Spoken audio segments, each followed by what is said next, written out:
My girlfriend has been talking in her sleep. I couldn't believe what she said last night. "I'll kill you, you bastard."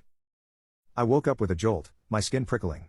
The room was pitch black, but I could vaguely make out the shape of my girlfriend, Martina, sleeping next to me. For a brief moment, I wondered if the words had been nothing but my imagination. The result of a sleep-deprived mind. I knew I shouldn't have stayed up playing all those video games. Or maybe it was the whiskey. I could still feel its after effects sitting in the pit of my stomach, thirst stinging my throat.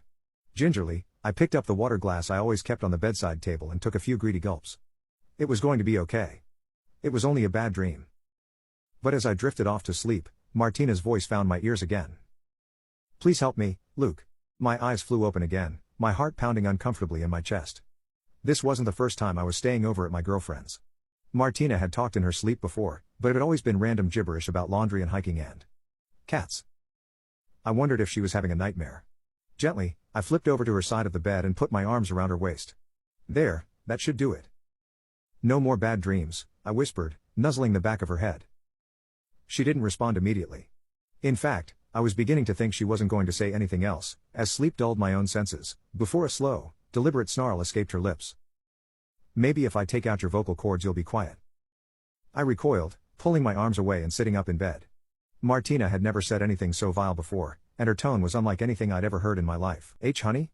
I whispered, droplets of sweat springing out on my forehead. Are you awake?" She could have been, but if she was, she didn't let on.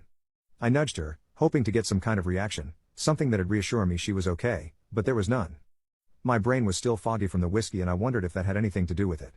Perhaps I was having a vivid dream of my own and I'd snap out of it at any moment, my girlfriend hovering over me, laughing. But no matter how hard I pinched myself, I couldn't wake up. I sat there, staring into the darkness for a while, waiting for the next morbid statement. It was 3:23 a.m. Still a while before I'd need to get up for work.